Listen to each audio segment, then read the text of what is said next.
Meu nome é Carlos, e durante 17 anos eu acreditei que ia morrer na cadeia. Não por uma sentença de morte, mas porque tinha certeza de que a justiça havia me esquecido para sempre. Isso foi em 1987, no Complexo Penitenciário de Ribeirão Preto, interior de São Paulo.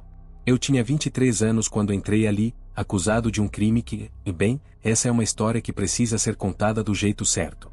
Você já acordou um dia sabendo que sua vida inteira mudou de uma hora para outra?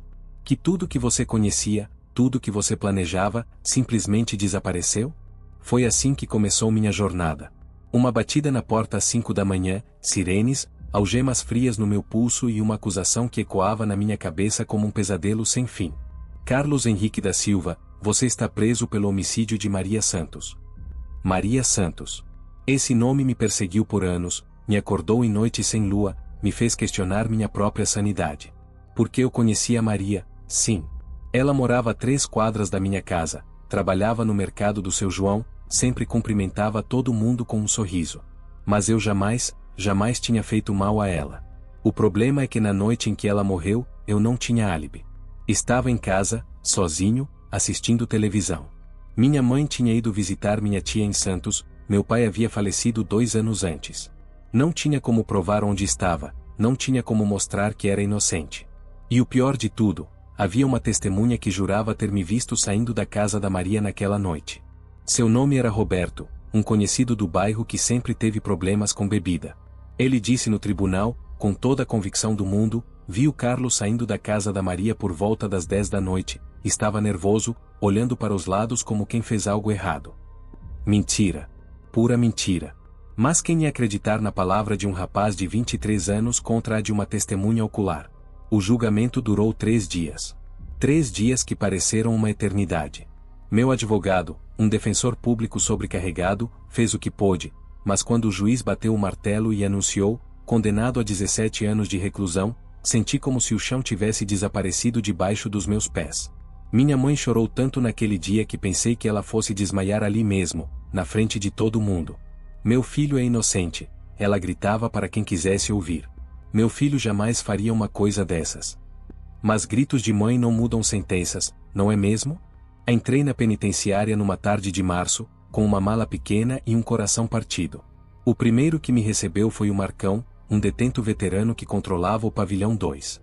Ele me olhou de cima a baixo e disse: garoto, aqui dentro você tem 2 opções, aprende as regras rapidinho ou vira comida de peixe. As regras. Na cadeia, tudo tem regra. Onde você senta, com quem você fala, o que você come, até como você respira. E a primeira regra que aprendi foi: nunca, jamais, admita um crime que você não cometeu. Porque uma vez que você admite, mesmo que seja para conseguir benefícios ou regalias, você carrega aquela marca para sempre. Eu sou inocente, disse para o Marcão no meu segundo dia. Ele riu. Não um riso de zombaria, mas um riso triste, cansado. Garoto, aqui dentro todo mundo é inocente. Até eu sou inocente do que me trouxe aqui. Mas sabe o que importa mesmo? Sobreviver até amanhã. E foi isso que fiz. Sobrevivi. Dia após dia, mês após mês, ano após ano. Trabalhei na lavanderia, na cozinha, na biblioteca. Li todos os livros de direito que consegui encontrar, estudei cada artigo, cada lei, cada precedente. Porque tinha uma esperança teimosa no meu peito de que, um dia, alguém ia descobrir a verdade. Escrevi cartas. Dezenas delas. Para jornais, para programas de televisão, para organizações de direitos humanos. A maioria nunca teve resposta.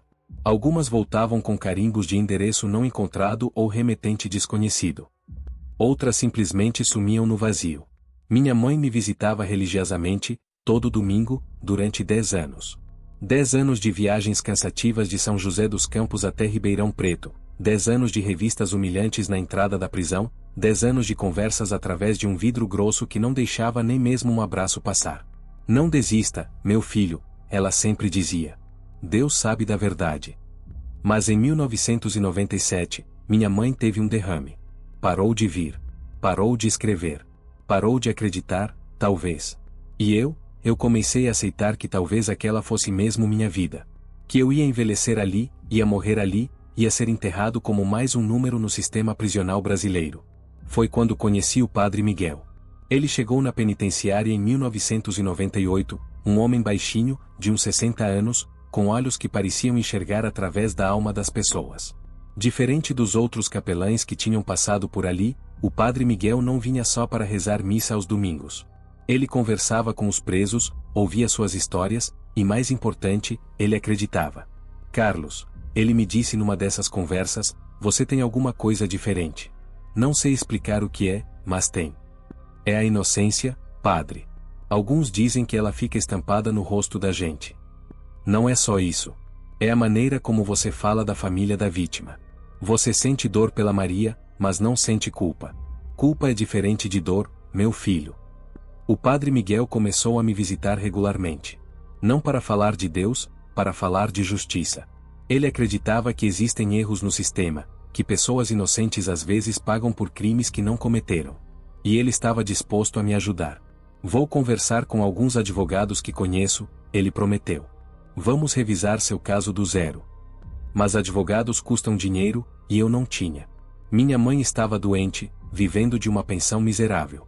Não havia como bancar um recurso, não havia como contratar investigações particulares.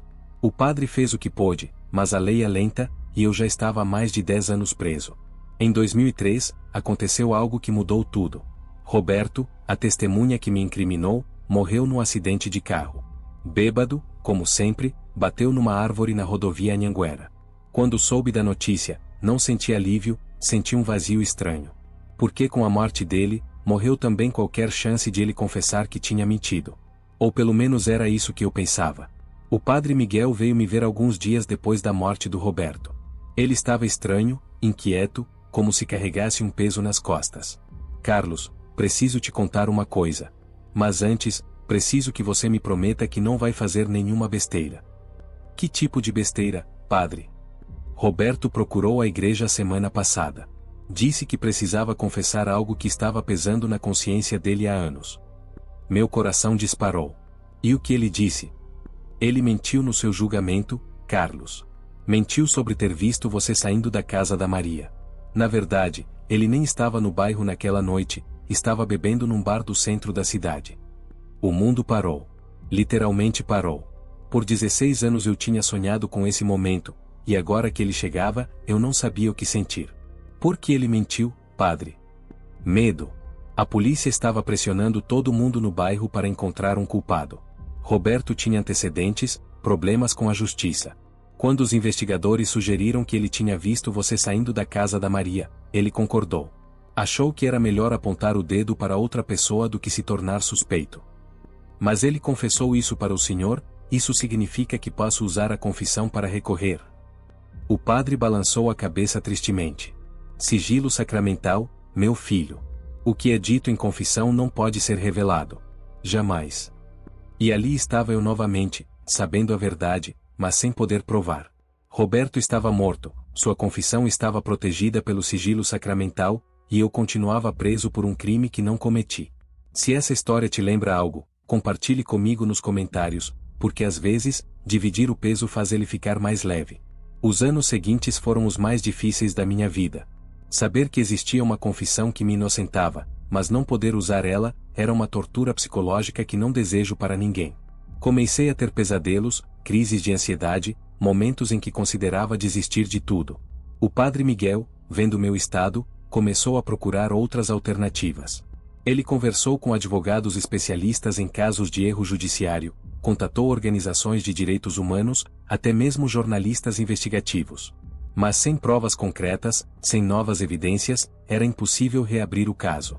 A confissão do Roberto mudou tudo dentro de mim, eu disse para o padre numa das nossas conversas. Mas legalmente, é como se ela nunca tivesse existido. Tenha fé, Carlos. A verdade sempre encontra um jeito de vir à tona. Mas os anos passavam, e eu já estava com mais de 40 anos. 17 anos preso por um crime que não cometi. 17 anos vendo minha vida passar através das grades de uma cela. 17 anos pagando pela morte de uma mulher que eu jamais havia machucado. Em 2004, chegou um detento novo no pavilhão. Seu nome era Antônio, um homem de uns 50 anos que havia sido condenado por tráfico de drogas. Ele era diferente dos outros, mais observador, mais calculista. E por algum motivo, ele se interessou pela minha história. Cara, você tem cara de quem tá dizendo a verdade, ele me disse depois que contei meu caso para ele. Todo mundo diz isso, Antônio. Mas dizer não muda nada. E se eu te dissesse que conheço alguém que pode ter informações sobre o seu caso? Meu coração pulou. Como assim? Quando eu estava na rua, antes de ser preso, eu conheci um cara chamado Jailson. Ele morava no seu bairro na época do crime. E cara, ele sempre falou umas coisas estranhas sobre aquela noite. Que tipo de coisas estranhas? Ele dizia que sabia quem tinha matado a Maria, mas que nunca ia contar porque o cara era perigoso demais.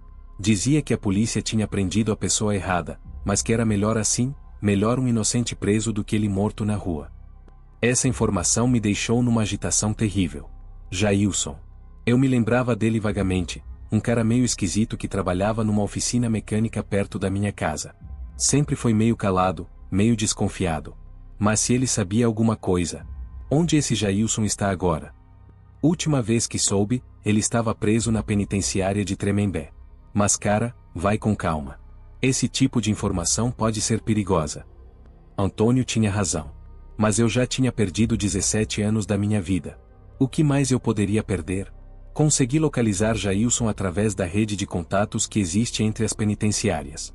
Não é oficial, mas os presos sempre sabem onde estão os outros presos. É uma espécie de telégrafo sem fio que funciona através de transferências, visitas, advogados. Escrevi uma carta para ele. Não uma carta comum, mas uma carta desesperada.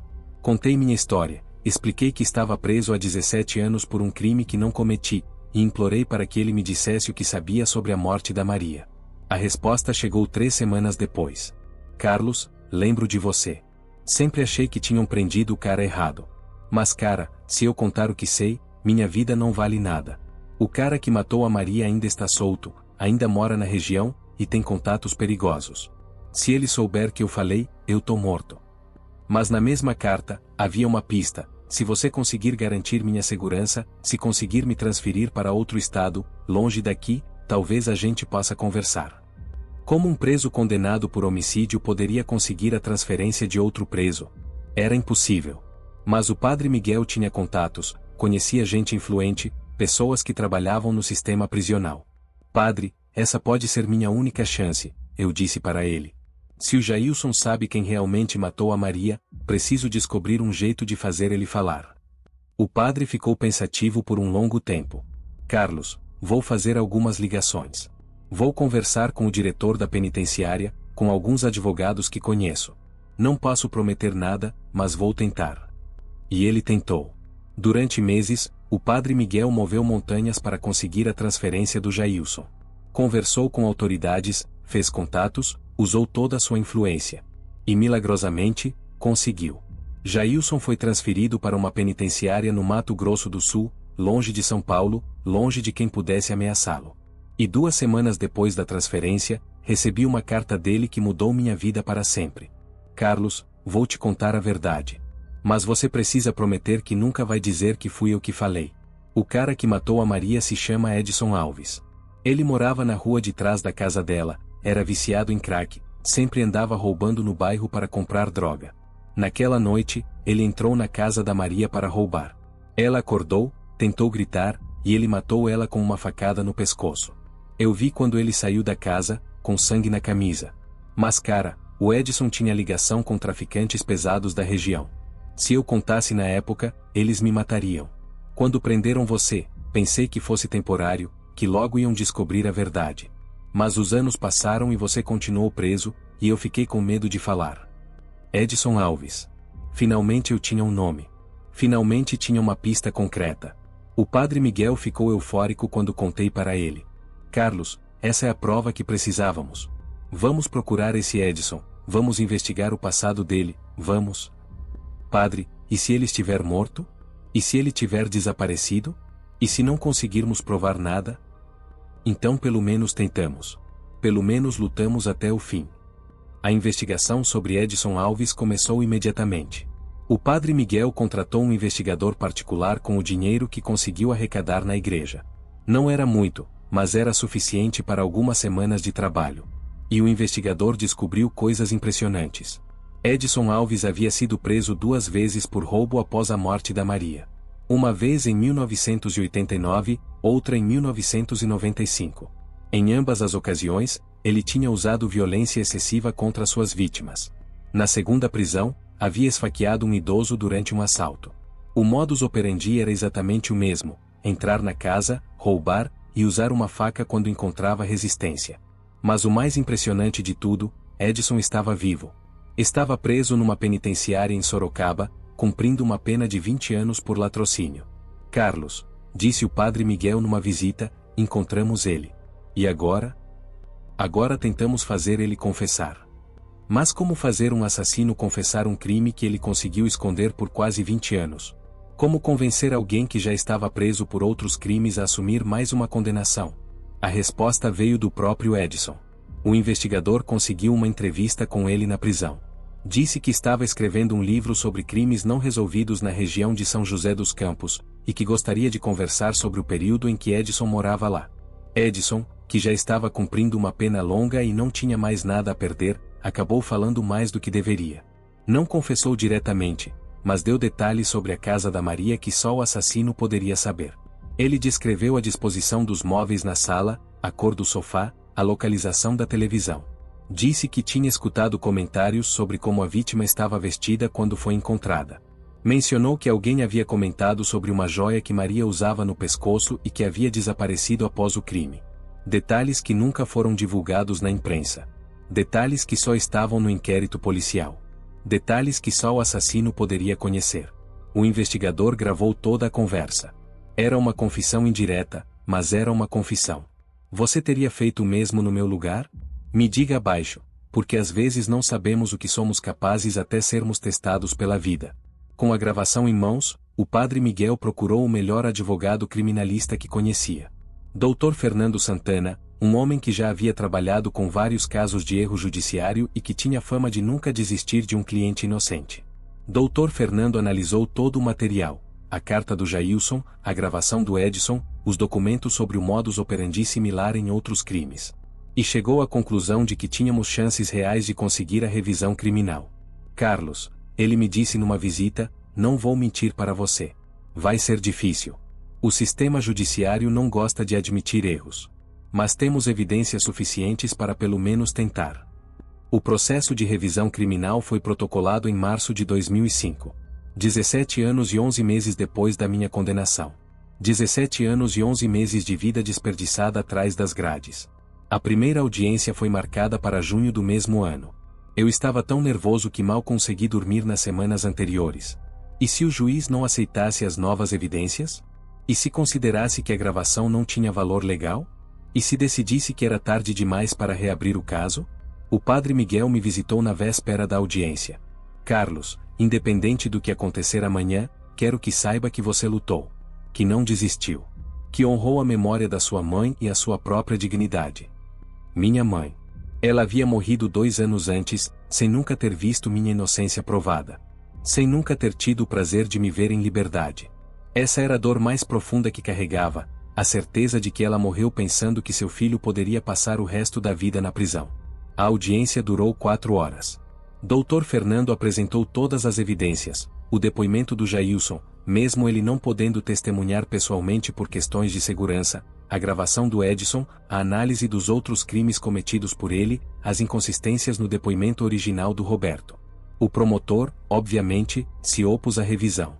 Argumentou que as evidências eram frágeis, que a gravação poderia ter sido manipulada, que não havia como comprovar definitivamente a versão apresentada pela defesa. Mas o juiz estava prestando atenção. Fazendo perguntas, analisando documentos, comparando datas e fatos. E no final da audiência, ele disse algo que nunca vou esquecer. Senhores, a justiça não é infalível. Erros acontecem. E quando acontecem, é nosso dever corrigi-los, mesmo que tardiamente. Vou analisar cuidadosamente todo o material apresentado e darei minha decisão em 30 dias. 30 dias. 30 dias que pareceram 30 anos. Durante esse período, algo inesperado aconteceu. A história chegou à imprensa. Um jornalista que estava na audiência ficou interessado no caso e decidiu fazer uma matéria sobre erros judiciários no Brasil. Minha história foi parar no jornal local, depois no estadual, depois nacional. Homem pode estar preso há 18 anos por crime que não cometeu, dizia a manchete. A repercussão foi imensa. Pessoas começaram a se manifestar, advogados se ofereceram para ajudar, organizações de direitos humanos entraram no caso. Mas também vieram as críticas, gente dizendo que eu estava inventando história para sair da prisão, que bandido sempre se diz inocente. Mas no meio de toda essa polêmica, algo extraordinário aconteceu. Maria Conceição, irmã da vítima Maria Santos, deu uma entrevista para o jornal. E ela disse algo que mudou tudo. Se o Carlos realmente é inocente, eu quero que ele seja solto. Minha irmã não gostaria que um inocente pagasse por um crime que não cometeu. Ela sempre foi uma pessoa justa, que acreditava na verdade acima de tudo. Essas palavras me emocionaram mais do que qualquer decisão judicial poderia emocionar. Porque finalmente, depois de 18 anos, a família da vítima estava do meu lado. Estava acreditando na minha inocência. No dia 15 de julho de 2005, saiu a decisão do juiz. Diante das novas evidências apresentadas, e considerando as inconsistências encontradas no processo original, defiro o pedido de revisão criminal. O réu Carlos Henrique da Silva deverá ser posto em liberdade imediatamente, e seu nome limpo dos registros criminais. Liberdade. Depois de 18 anos, 1 mês e 12 dias, eu estava livre. Mas sabe o que é estranho? Quando abriram a porta da minha cela pela última vez, quando me entregaram a roupa civil que eu não vestia há quase 2 décadas, quando caminhei em direção ao portão principal da penitenciária, eu senti medo. Medo do mundo lá fora. Medo de uma sociedade que havia mudado completamente enquanto eu estava preso. Medo de não conseguir me adaptar, de não conseguir reconstruir minha vida. O padre Miguel estava me esperando do lado de fora, junto com o Dr. Fernando e alguns jornalistas. Quando pisei na rua, a primeira coisa que fiz foi olhar para o céu. 18 anos vendo o céu através de grades, e agora ele estava completamente aberto, infinito, livre. Como se sente, Carlos? Perguntou um jornalista. Livre, respondi. Mas também assombrado. 18 anos da minha vida se foram. 18 anos que nunca vou recuperar. A adaptação foi difícil. Mais difícil do que imaginava. O mundo havia mudado tanto, computadores, celulares, internet, cartões de crédito eletrônicos. Eu me sentia como um homem das cavernas tentando entender a civilização moderna.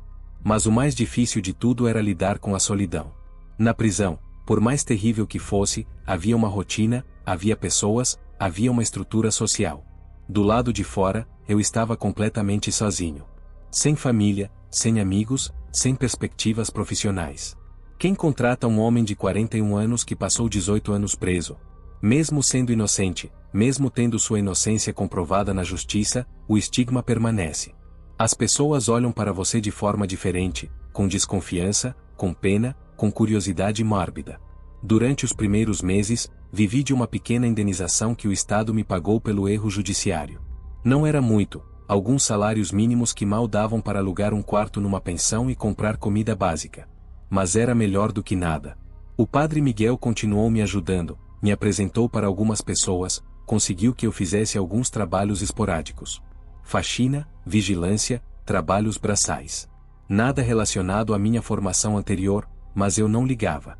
Trabalho honesto é trabalho honesto. E aos poucos, muito devagar, comecei a reconstruir minha vida.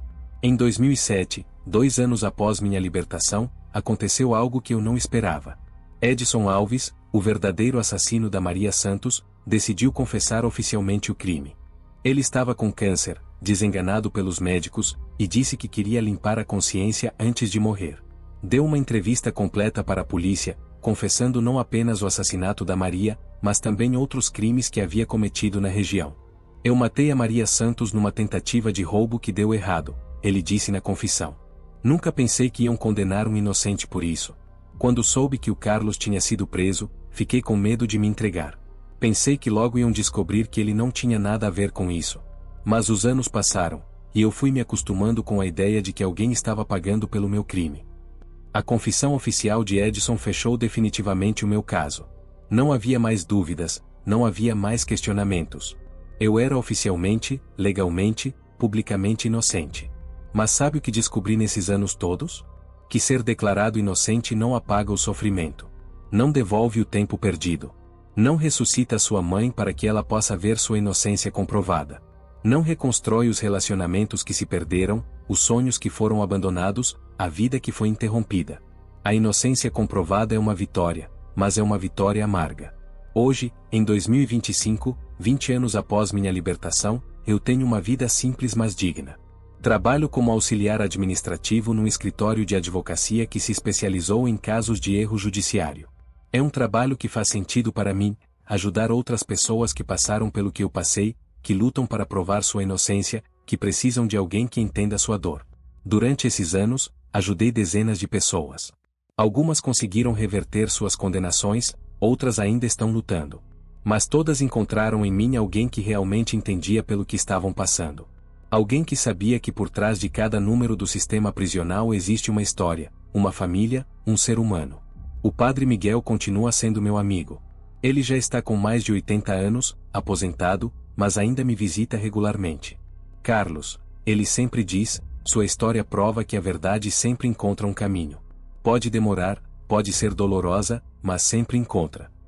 Dr. Fernando também continua sendo um amigo próximo. Depois do meu caso, ele se especializou definitivamente em erros judiciários e já conseguiu a libertação de mais de 30 pessoas inocentes. Seu caso me ensinou que vale a pena lutar, ele sempre diz. Mesmo quando parece impossível. Maria Conceição, a irmã da vítima, tornou-se uma amiga inesperada. Algumas vezes por ano, nós nos encontramos para tomar um café e conversar sobre a vida. Ela me perdoou pelos anos de raiva que sentiu quando pensava que eu havia matado sua irmã. E eu a perdoei pelos anos que levou para acreditar na minha inocência. O perdão, descobrimos, é um processo, não um momento. Carlos, ela me disse numa dessas conversas, minha irmã estaria feliz em saber que você está livre. Ela sempre acreditou que a justiça dos homens às vezes falha, mas que a justiça de Deus sempre prevalece. Mas sabe o que mais mudou na minha vida nesses 20 anos de liberdade? Minha perspectiva sobre a justiça, sobre a vida, sobre o que realmente importa. Na prisão, eu achava que minha vida só faria sentido quando eu fosse libertado. Que só seria feliz quando provasse minha inocência. Que só poderia seguir em frente quando o mundo inteiro soubesse a verdade. Mas descobri que não é assim. A vida faz sentido todos os dias, em pequenos momentos, em gestos simples, em conexões humanas. A felicidade não vem de grandes vitórias, vem de pequenas alegrias cotidianas. E seguir em frente não depende do reconhecimento dos outros, depende da nossa capacidade de perdoar e de reconstruir. Claro que ainda sinto raiva às vezes. Raiva pelo tempo perdido, pelas oportunidades que não tive, pela vida que poderia ter sido diferente. Mas aprendi a não deixar essa raiva me consumir. Aprendi que carregar rancor é como tomar veneno esperando que o outro morra. Em 2010, 5 anos após minha libertação, aconteceu algo que considero um milagre. Conheci Ana, uma professora aposentada que trabalhava como voluntária numa organização de direitos humanos. Ela estava ajudando a organizar um evento sobre erros judiciários, e eu fui convidado para dar meu depoimento. Ana me ouviu contar minha história com uma atenção e uma compaixão que eu não sentia há décadas.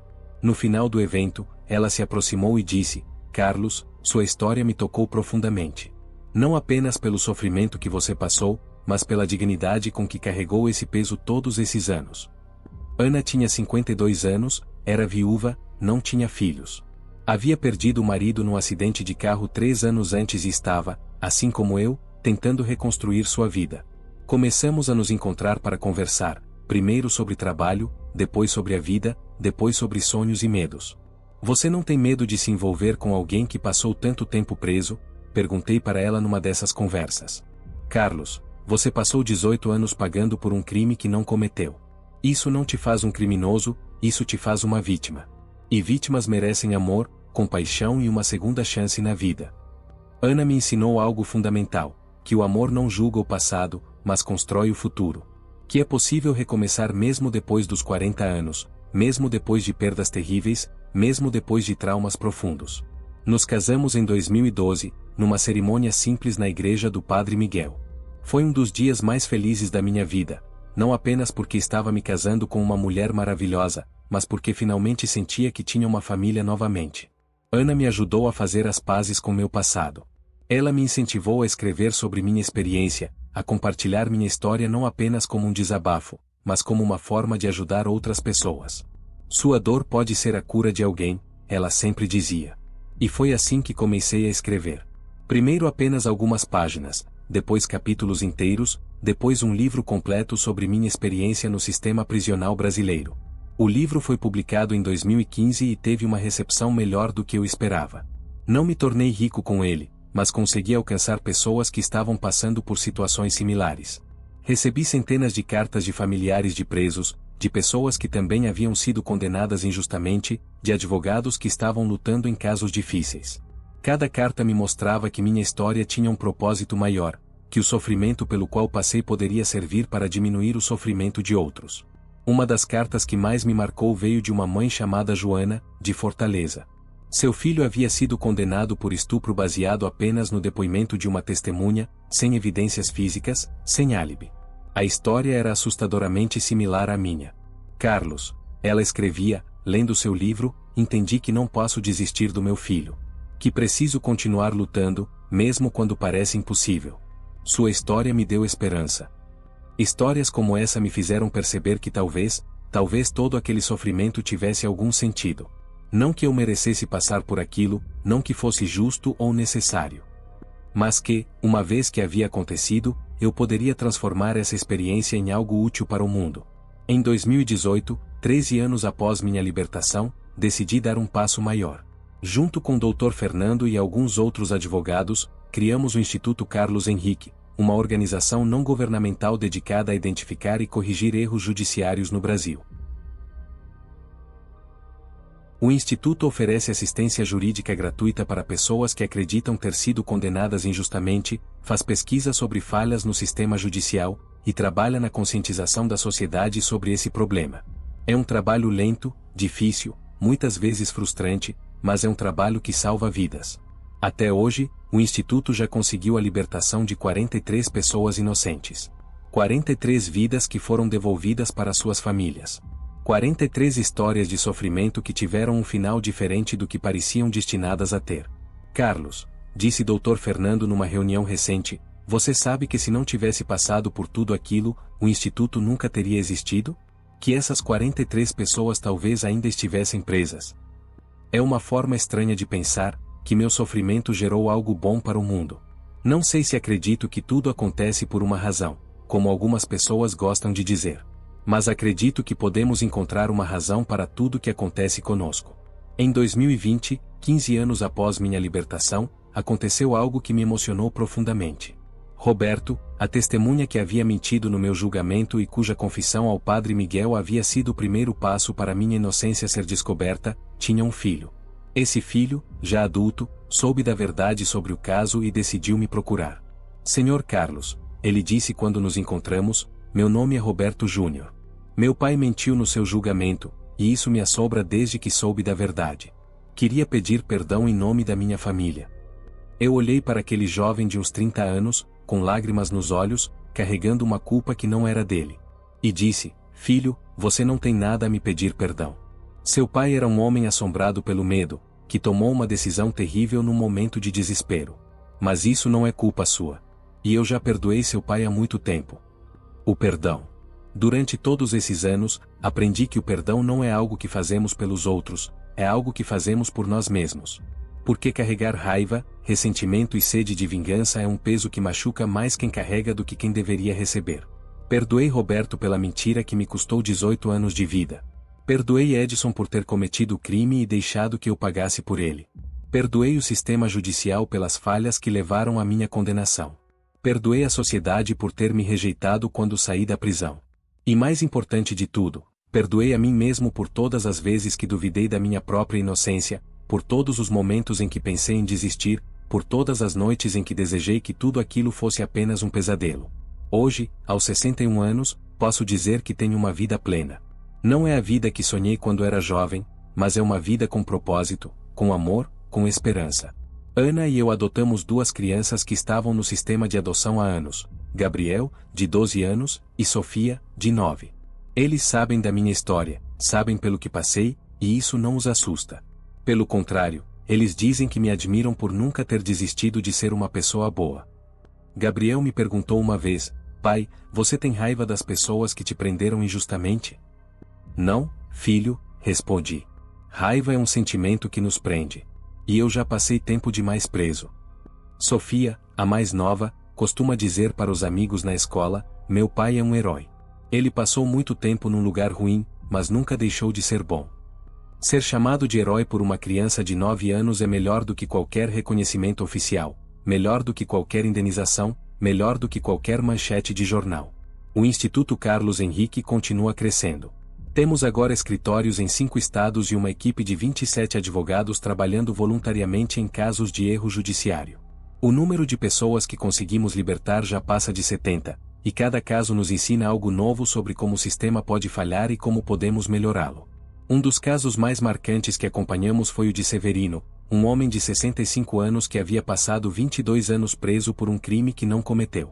Quando ele foi libertado, disse algo que nunca vou esquecer: Carlos, você me deu mais do que liberdade. Você me deu esperança. E esperança é a coisa mais valiosa que um ser humano pode dar para outro. O Padre Miguel, agora com 85 anos, continua sendo meu conselheiro espiritual e meu grande amigo. Ele está doente, com Alzheimer em estágio inicial, mas ainda tem momentos de lucidez total.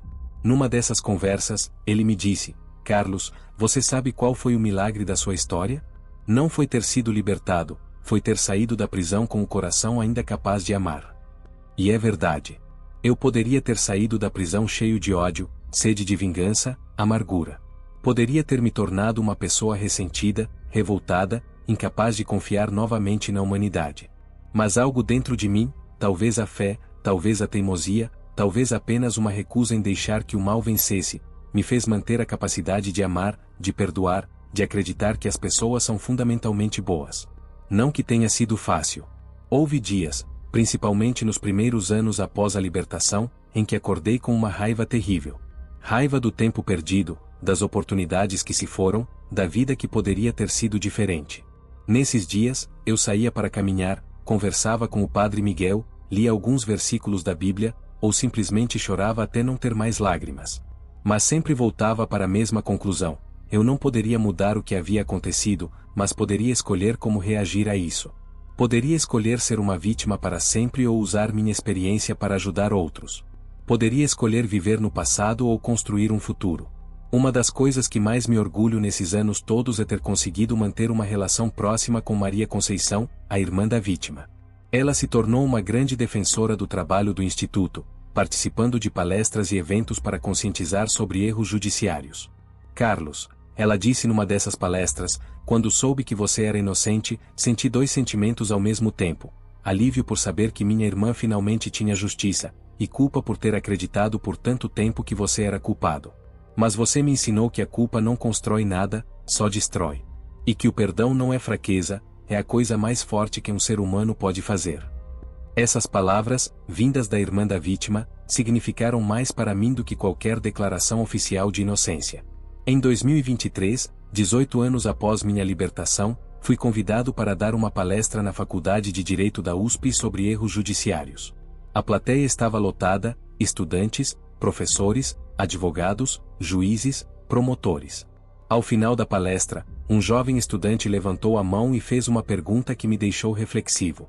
Professor Carlos, depois de tudo que passou, o senhor ainda acredita na justiça? Fiquei alguns segundos em silêncio, pensando na resposta.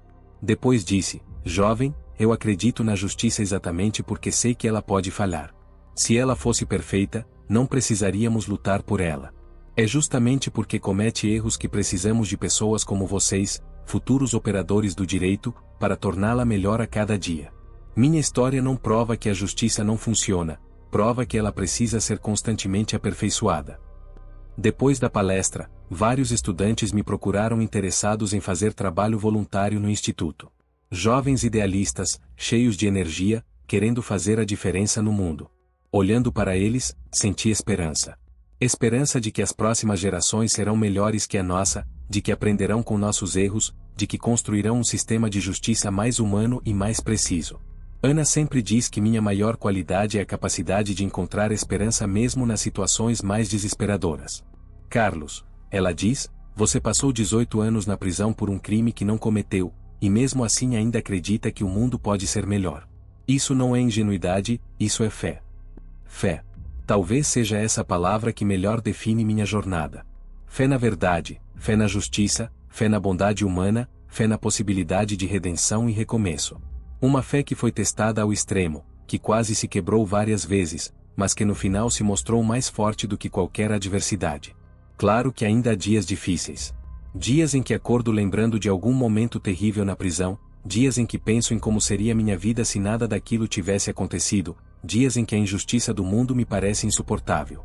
Mas nesses dias, olho para Gabriel e Sofia brincando no quintal, para Ana preparando o café da manhã cantarolando uma música, para as cartas de agradecimento que chegam ao instituto.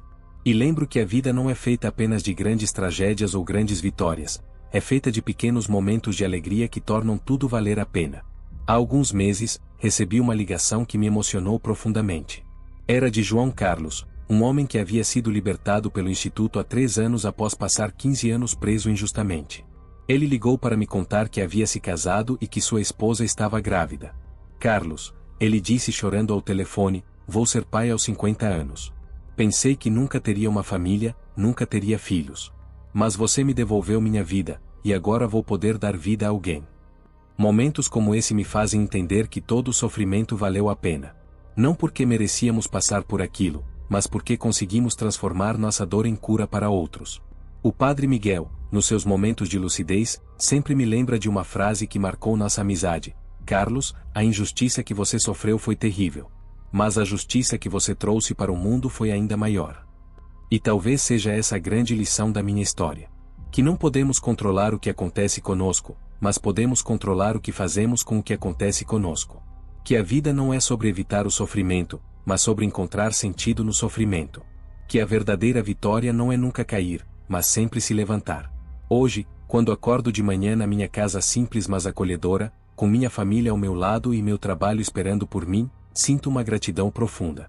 Gratidão não pelo que sofri, mas pelo que aprendi. Não pelo tempo que perdi, mas pelo tempo que ganhei. Não pela injustiça que vivi, mas pela justiça que posso ajudar a construir. Obrigado por me acompanhar até o fim dessa jornada. Ainda há muitas vozes esperando para serem ouvidas, muitas histórias de injustiça que precisam ser contadas, muitas pessoas inocentes que ainda estão esperando por sua segunda chance. E se há algo que minha história pode ensinar é isto: nunca desista da verdade. Mesmo quando todo mundo duvida, mesmo quando as evidências parecem contra você, mesmo quando a justiça parece cega e surda. A verdade tem uma força própria, uma persistência que ultrapassa os anos, uma capacidade de sobreviver até mesmo ao sistema que deveria protegê-la. A verdade não tem pressa, mas sempre chega. Meu nome é Carlos Henrique da Silva. Passei 18 anos, 1 mês e 12 dias preso por um crime que não cometi. Perdi quase 2 décadas da minha vida, enterrei minha mãe sem poder abraçá-la em liberdade, enfrentei um sistema que me via apenas como um número. Mas hoje sou livre. Livre não apenas das grades físicas, mas das grades do ressentimento, do ódio, da desesperança. Livre para amar, para construir, para ajudar outros que passam pelo que passei. E essa liberdade ninguém pode tirar de mim nunca mais. Porque a verdade, quando finalmente vence, não vence apenas o caso, vence o medo, vence a injustiça, vence a ideia de que o mal sempre triunfa. A verdade vence. Sempre vence. Mesmo que demore 18 anos para isso. Continuação. Mas essa história não termina comigo. Não termina com minha libertação, com meu casamento, com o instituto, com as 70 e poucas pessoas que ajudamos a libertar. Porque enquanto eu estava escrevendo essas memórias, vivendo essa nova vida, tentando fazer as pazes com meu passado, outras pessoas estavam entrando nas mesmas celas que eu ocupei. Em 2024, quase 20 anos após minha libertação, chegou ao instituto o caso mais perturbador que já enfrentamos. Uma jovem de 22 anos, chamada Beatriz, havia sido condenada a 15 anos de prisão pelo assassinato de seu próprio filho de 2 anos. A história era chocante, dolorosa de ouvir, difícil de processar. Beatriz era mãe solteira, trabalhava como faxineira para sustentar o filho, morava numa favela em São Paulo. Um dia, chegou do trabalho e encontrou a criança morta no berço. Desesperada, ligou para o SAMU, para a polícia, para qualquer um que pudesse ajudar. Mas a investigação foi apressada, superficial. O delegado responsável pelo caso queria resultados rápidos, e Beatriz era o alvo mais fácil. Jovem, pobre, sem recursos para contratar um bom advogado, sem família influente para pressioná-lo ao sistema. A acusação se baseava em 3 pontos. Beatriz estava sozinha com a criança no momento da morte, havia sinais de violência no corpo da criança, e uma vizinha disse ter ouvido discussões vindas do apartamento na noite anterior. O defensor público, sobrecarregado com dezenas de casos simultâneos, não teve tempo nem recursos para investigar adequadamente. Não pediu exames toxicológicos completos, não ouviu outras testemunhas, não questionou a perícia médica inicial. O julgamento durou 2 dias. Beatriz, uma jovem que mal sabia ler direito, não conseguiu se defender adequadamente. Chorava durante todo o processo, repetindo que jamais faria mal ao próprio filho, que a criança era tudo que tinha na vida. O juiz, vendo uma mãe jovem diante de evidências aparentemente irrefutáveis, proferiu a sentença, condenada a 15 anos de reclusão por homicídio qualificado. Beatriz chegou ao instituto através de uma carta que escreveu após 2 anos de prisão. Uma carta desesperada, cheia de erros de português, mas com uma sinceridade que tocou nossa equipe. Seu Carlos, li sua história num jornal velho que achei na biblioteca da prisão. Sei que o senhor entende o que é ser condenado por algo que não fez. Eu amava meu filho mais que minha própria vida, jamais faria mal a ele. Mas ninguém acredita em mim. Por favor, me ajude. Dr. Fernando, agora com mais de 70 anos mas ainda ativo no instituto, assumiu pessoalmente o caso de Beatriz. Carlos, ele me disse, há algo nessa história que não fecha. Mães que matam os próprios filhos geralmente têm um histórico de violência, de problemas psiquiátricos, de uso de drogas. Beatriz não tem nada disso. A investigação que fizemos foi extensiva. Conversamos com vizinhos que a polícia nunca procurou, analisamos laudos médicos que o defensor público nunca questionou, refizemos a cronologia dos eventos com base em evidências que ninguém havia considerado. É verdade. A sociedade tem expectativas diferentes para homens e mulheres quando se trata de crimes familiares. Um pai que mata um filho é visto como um monstro. Uma mãe que mata um filho é vista como uma aberração da natureza. E essa diferença de percepção se reflete nas investigações, nos julgamentos, nas sentenças. Em 2025, 20 anos após minha libertação, o Instituto Carlos Henrique já conseguiu a libertação de 112 pessoas inocentes. 112 vidas devolvidas para suas famílias, 112 histórias de injustiça que tiveram um final diferente. Mas por cada pessoa que conseguimos libertar, sabemos que existem dezenas de outras ainda presas injustamente, esperando por alguém que acredite em suas histórias, que lute por suas causas, que não desista delas. O padre Miguel faleceu no ano passado, aos 86 anos. Nos últimos meses de vida, com Alzheimer já avançado, ele às vezes não me reconhecia. Mas havia momentos em que seus olhos ficavam límpidos e ele dizia: Carlos, você cumpriu sua missão. Transformou sua dor em esperança para outros. O funeral foi emocionante. Centenas de pessoas compareceram, ex-presos que ele havia ajudado, familiares de vítimas de erro judiciário, advogados, juízes, pessoas simples que haviam sido tocadas por sua bondade. Dr. Fernando disse no discurso: o padre Miguel nos ensinou que a justiça não é apenas uma questão legal, é uma questão espiritual. Ana e eu continuamos criando Gabriel e Sofia, que agora têm 17 e 14 anos. Gabriel quer estudar direito e trabalhar no instituto quando se formar. Pai, ele sempre diz, quero continuar seu trabalho quando você não puder mais fazê-lo. Sofia quer ser jornalista investigativa. Quero contar histórias como a sua, pai. Histórias de pessoas que foram injustiçadas mas não desistiram de lutar. Olhando para esses 2 jovens, sinto que minha história terá continuidade. Que o trabalho que começamos no instituto não morrerá com nossa geração. Que existirão pessoas comprometidas com a justiça mesmo quando não estivermos mais aqui. Dr. Fernando, agora com 75 anos, ainda trabalha ativamente no instituto, mas já está treinando uma nova geração de advogados para dar continuidade ao trabalho.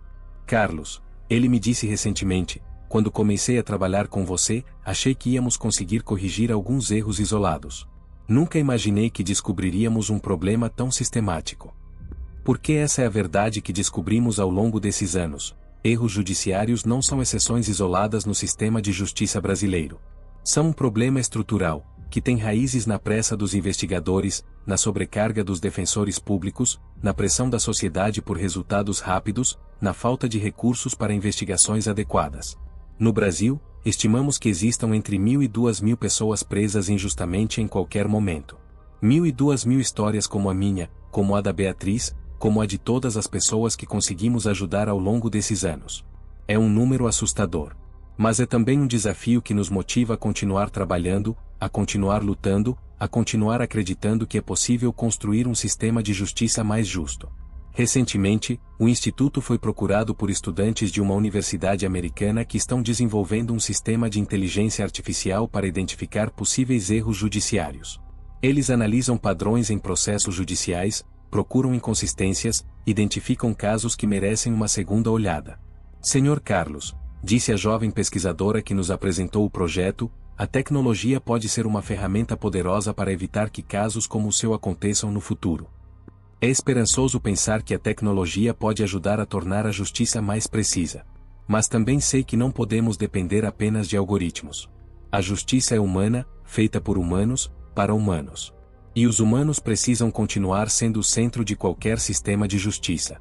Durante uma reunião com os pesquisadores americanos, uma pergunta me foi feita que mexeu comigo profundamente. Senhor Carlos, se o senhor pudesse voltar no tempo e evitar que toda essa injustiça acontecesse, o faria? A pergunta parecia óbvia. Claro que sim, não é? Quem não gostaria de evitar 18 anos de prisão injusta, de recuperar o tempo perdido com a família, de não passar por todo aquele sofrimento? Mas quando parei para pensar realmente sobre isso, a resposta não era tão simples assim. Sabe, respondi após um longo silêncio, se eu não tivesse passado por tudo aquilo, o Instituto nunca existiria. As 112 pessoas que libertamos ainda estariam presas. Beatriz ainda estaria carregando a culpa pela morte do filho. Centenas de famílias ainda estariam sofrendo sem esperança. É uma reflexão perturbadora. Significa que meu sofrimento teve um propósito? Que eu estava destinado a passar por aquilo para poder ajudar outros? Não acredito nisso. Acredito que o sofrimento simplesmente acontece, às vezes sem razão, às vezes por pura injustiça. Mas acredito também que podemos escolher o que fazer com ele. A jovem pesquisadora ficou impressionada com minha resposta. Isso é uma perspectiva que nunca consideramos, ela disse. A ideia de que experiências negativas podem gerar mudanças positivas na sociedade. Não romantizo meu sofrimento, expliquei. Não acredito que ele foi necessário ou merecido. Mas uma vez que aconteceu, escolhi transformá-lo em algo útil. Essa foi minha forma de sobreviver. O projeto com os americanos avançou. Eles adaptaram o algoritmo para a realidade brasileira, considerando as particularidades do nosso sistema judicial. Os primeiros testes identificaram 43 casos suspeitos apenas no estado de São Paulo, casos que apresentavam padrões similares aos de erros judiciários conhecidos. Carlos, disse Dr. Fernando quando vimos os resultados, isso é assustador e esperançoso ao mesmo tempo. Assustador pela quantidade de possíveis injustiças. Esperançoso pela possibilidade de corrigi-las. Decidimos investigar 5 dos casos identificados pelo algoritmo. O primeiro era de um homem chamado Valdeci, preso há 12 anos por tráfico de drogas baseado apenas no depoimento de um policial, sem evidências físicas. O segundo era de uma mulher chamada Rose, condenada por abandono de incapaz que resultou em morte. Seu filho autista havia se afogado enquanto ela trabalhava. O terceiro, cada caso era uma história de dor, de injustiça, de vidas interrompidas pelo erro humano. Valdeci havia sido abordado pela polícia numa operação de rotina. Um policial afirmou ter visto drogas em sua posse, mas as drogas desapareceram antes de chegarem à delegacia. Mesmo assim, baseado apenas no depoimento do policial, Valdeci foi condenado a 8 anos de prisão. Doutor, ele me disse quando o visitei na penitenciária, eu sei que todo preso diz que é inocente. Mas eu realmente sou. Nunca usei drogas, nunca vendi drogas. Só estava no lugar errado na hora errada. A história me soava familiar. Lugar errado, hora errada, testemunha duvidosa, investigação superficial. O padrão se repetia. Rose tinha uma história ainda mais dolorosa. Mãe solteira de um menino autista de 8 anos, trabalhava como doméstica para sustentar a família. No dia da tragédia, deixou o filho sob os cuidados de uma vizinha enquanto foi trabalhar. A vizinha se distraiu, a criança saiu de casa e se afogou num córrego próximo. A acusação argumentou que Rose era negligente por deixar o filho com uma cuidadora inadequada. O fato de ela precisar trabalhar para sobreviver, de não ter recursos para contratar uma babá profissional, de viver numa comunidade onde vizinhos se ajudam mutuamente, nada disso foi considerado. Eles me julgaram por ser pobre, Rose me disse numa carta. Por não ter dinheiro para cuidados melhores para meu filho. Como se ser pobre fosse crime. Cada caso que investigávamos revelava não apenas falhas no sistema judicial, mas preconceitos profundos na sociedade. Preconceito contra os pobres, contra as mulheres, contra os negros, contra quem vive nas periferias. Durante esses anos trabalhando no Instituto, descobri que erro judiciário não é um fenômeno aleatório. Existe um perfil das vítimas, são majoritariamente homens jovens, negros ou pardos, moradores da periferia, com baixa escolaridade, sem recursos para contratar advogados particulares. Carlos, observou nossa socióloga numa reunião, erro judiciário é também uma questão de classe social.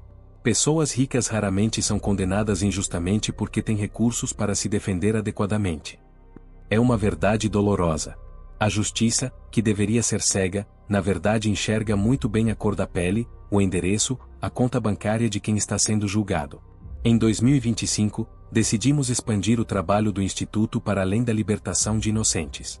Começamos a trabalhar também na prevenção de erros judiciários, oferecendo treinamentos para policiais, promotores, juízes e defensores públicos. Se conseguirmos evitar que um erro aconteça, argumentei numa reunião com autoridades do sistema judicial, é melhor do que corrigi-lo anos depois. O primeiro seminário que organizamos teve uma recepção mista. Alguns profissionais estavam genuinamente interessados em aprender e melhorar. Outros se mostraram resistentes, como se nossa existência fosse uma crítica pessoal ao trabalho deles. Vocês estão sugerindo que não sabemos fazer nosso trabalho? Perguntou um delegado durante uma das palestras. Estamos sugerindo que todo sistema humano é passível de erros, respondi. E que reconhecer essa possibilidade é o primeiro passo para minimizá-la. Gradualmente, fomos ganhando aliados dentro do próprio sistema. Policiais que começaram a ser mais cuidadosos nas investigações, promotores que passaram a questionar evidências frágeis, juízes que desenvolveram mais ceticismo em relação a casos baseados apenas em testemunhos. Sabe, Carlos, disse um juiz jovem após um dos seminários, seu caso me fez repensar como analiso processos. Agora sempre me pergunto, e se essa pessoa for inocente? Essa simples pergunta, e se essa pessoa for inocente? Pode fazer toda a diferença entre uma condenação justa e um erro judiciário. Mas o trabalho mais gratificante continua sendo acompanhar a vida das pessoas que conseguimos libertar. Ver como elas reconstroem suas vidas, como se adaptam ao mundo exterior, como lidam com o trauma da injustiça. Alguns se adaptam rapidamente, como se tivessem uma resiliência natural. Outros levam anos para superar o trauma. Todos carregam cicatrizes invisíveis. João, um dos primeiros casos que o Instituto resolveu, se tornou pastor evangélico. Carlos, ele me disse, a prisão me aproximou de Deus. Não que Deus quisesse que eu fosse preso injustamente, mas foi lá que aprendi a ter fé de verdade. Maria, libertada após 10 anos presa por um crime passional que não cometeu, abriu uma pequena padaria no interior de Minas Gerais. Quero uma vida simples, ela me escreveu numa carta. Sem complicações, sem dramas. Só fazer pão e ver o sol nascer todo dia.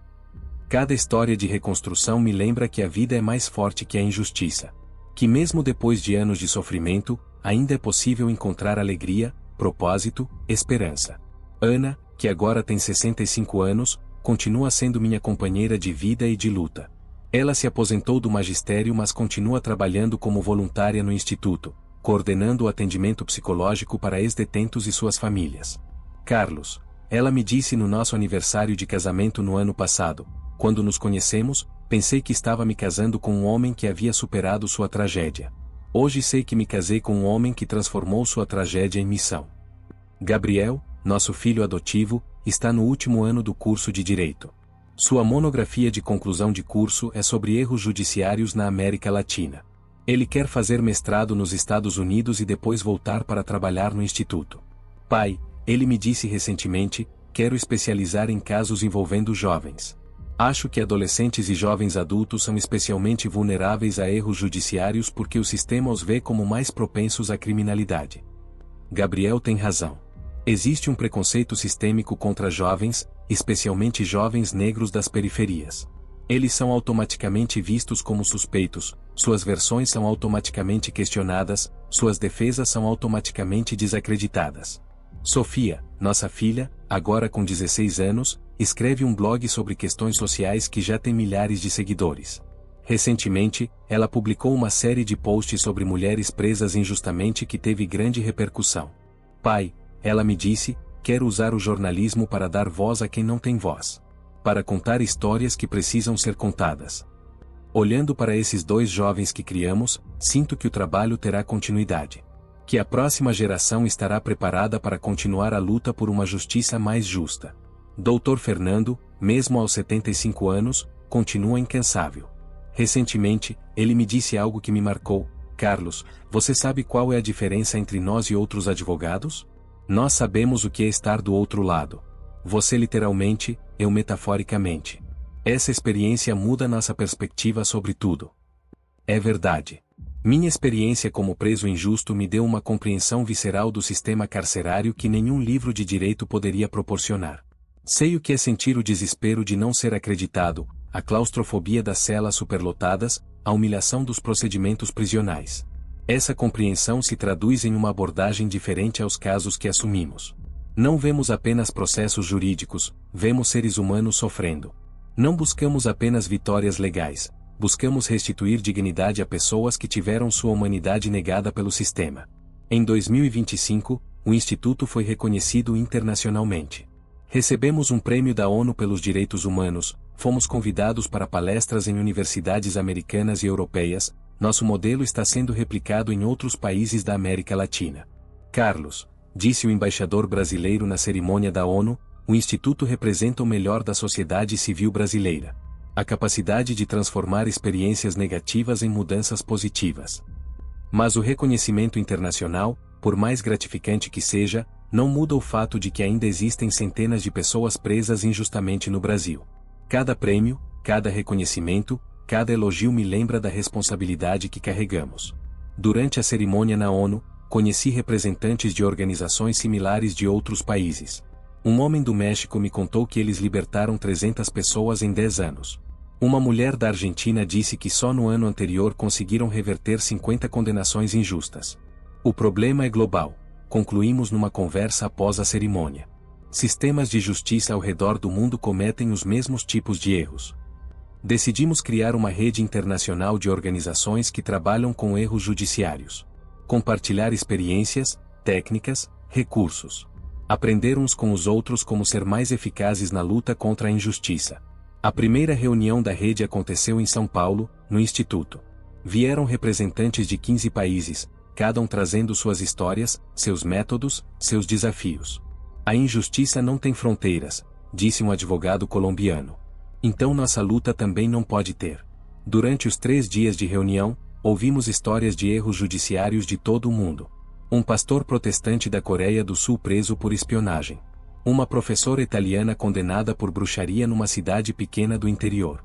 Um jornalista russo acusado de traição por investigar corrupção. Cada história era única, mas os padrões se repetiam: investigações apressadas, evidências frágeis, preconceitos sociais, sistemas judiciários sobrecarregados. O que mais me impressiona, comentei com Ana após a reunião, é como os mesmos erros se repetem em culturas completamente diferentes. Como se houvesse algo na natureza humana que nos torna propensos a esses enganos. Talvez seja o medo, ela respondeu. Medo da criminalidade, medo do caos, medo de admitir que não temos controle total sobre a violência. Então preferimos condenar alguém, mesmo que seja a pessoa errada, a aceitar que às vezes o culpado não é encontrado. Ana tem uma forma de resumir questões complexas em observações simples e profundas. O medo realmente parece estar na raiz de muitos erros judiciários. Medo que leva à pressa, medo que leva ao preconceito, medo que leva à resistência em reconhecer erros. No final de 2025, 20 anos após minha libertação, decidi escrever um segundo livro. Não sobre minha própria experiência dessa vez, mas sobre todas as pessoas que o Instituto ajudou ao longo desses anos.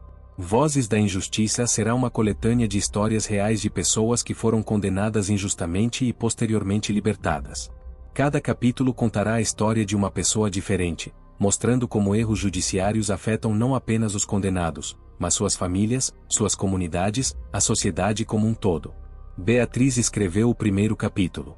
Sua história sobre a acusação injusta pela morte do filho, os anos na prisão carregando uma culpa que não deveria carregar, e sua libertação quando a verdade finalmente veio à tona. Escrever foi difícil, ela me disse depois de entregar o texto. Tive que reviver tudo, sentir tudo de novo. Mas também foi libertador. Como se finalmente pudesse deixar aquela história no passado. Valdeci escreveu sobre sua experiência como homem negro acusado de tráfico sem evidências. Rose contou sobre o preconceito que enfrentou como mãe pobre acusada de negligência.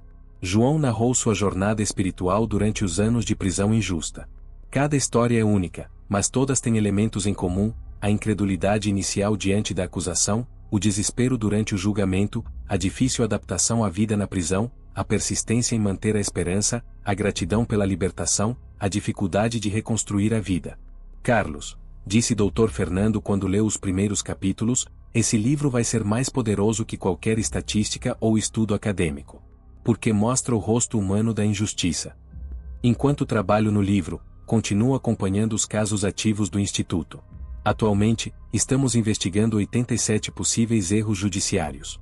Alguns são casos antigos, de pessoas que estão presas há décadas. Outros são recentes, identificados através do algoritmo desenvolvido com os americanos. Um dos casos mais complicados é o de Antônio, um homem de 60 anos que está preso há 25 anos por estupro. O crime aconteceu numa época em que exames de DNA ainda não eram comuns no Brasil, e a condenação se baseou apenas no reconhecimento da vítima. Dr. Fernando, a vítima nos disse numa conversa por telefone: eu sei que identifiquei o Antônio na época. Mas hoje, 25 anos depois, não tenho mais certeza. A memória humana não é infalível. É um caso extremamente delicado. Como questionar o depoimento de uma vítima de estupro sem causar mais trauma? Como investigar um crime tão antigo sem evidências físicas? Como lidar com a possibilidade de que tanto o acusado quanto a vítima sejam, de formas diferentes, vítimas de um erro do sistema?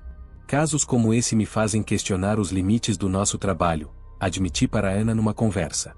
Às vezes não sei se estamos buscando justiça ou apenas causando mais dor. Carlos, ela respondeu, a verdade às vezes dói. Mas é preferível uma verdade dolorosa a uma mentira confortável. Se o Antônio é inocente, ele merece liberdade. Se é culpado, a vítima merece que o verdadeiro agressor seja identificado. O caso do Antônio continua em investigação. Conseguimos autorização judicial para refazer os exames de DNA com tecnologia mais avançada. Se não encontrarmos material genético compatível, será mais uma evidência de sua inocência. Se encontrarmos, bem, pelo menos saberemos a verdade. A verdade. Depois de todos esses anos, ainda acredito que ela é o valor mais importante na busca por justiça. Não a verdade conveniente, não a verdade que queremos ouvir, mas a verdade factual, objetiva, independente de nossas preferências ou preconceitos. Durante uma palestra recente numa universidade, um estudante me perguntou: Professor Carlos, como o senhor define justiça? Justiça, respondi, é quando a verdade prevalece sobre a conveniência. Quando a evidência supera o preconceito. Quando o sistema protege o inocente tanto quanto pune o culpado. Outra estudante levantou a mão: mas senhor, se o sistema é tão falho, como podemos confiar nele? Não devemos confiar cegamente, expliquei. Devemos confiar com vigilância. Devemos participar, questionar, cobrar, melhorar. A justiça não é um produto acabado, é um processo em constante construção. Essas conversas com jovens sempre me dão esperança. Vejo neles uma geração mais consciente dos problemas do sistema, mais disposta a questioná-lo e melhorá-lo. Gabriel, que agora faz estágio no Instituto, tem uma perspectiva interessante sobre nosso trabalho. Pai, vocês libertam pessoas que foram presas injustamente. Mas vocês também estão educando uma sociedade para ser mais justa. Ele tem razão.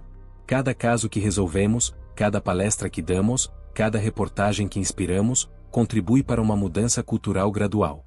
Uma sociedade mais consciente dos riscos de erro judiciário é uma sociedade que exige mais cuidado, mais rigor, mais humanidade do seu sistema de justiça. Sofia, agora com 16 anos, já decidiu que quer escrever um livro sobre filhos de ex-detentos. Pai, todo mundo fala sobre como a prisão afeta quem está preso. Mas e as crianças que ficam do lado de fora? Como elas lidam com o estigma, com a saudade, com a vergonha? É uma perspectiva que nunca tínhamos considerado profundamente no Instituto. Decidimos criar um programa de apoio específico para familiares de pessoas presas injustamente, especialmente crianças. O programa Vozes dos Filhos oferece apoio psicológico, atividades educativas e um espaço seguro para crianças expressarem seus sentimentos sobre ter um pai ou mãe preso. É impressionante. disse nossa psicóloga após os primeiros meses do programa, como essas crianças carregam culpa e vergonha por algo que não fizeram e não puderam controlar. Uma menina de 8 anos, filha de uma mulher que conseguimos libertar, desenhou sua família. A mãe atrás de grades, ela do lado de fora chorando, e um sol pequeno num canto do papel. O sol está pequeno, ela explicou, porque quando a mamãe estava presa, ele não brilhava direito. Desenhos como esse me lembram que erro judiciário não afeta apenas o condenado. Afeta famílias inteiras, comunidades inteiras. É uma pedra jogada num lago, criando ondas que se espalham muito além do ponto de impacto inicial.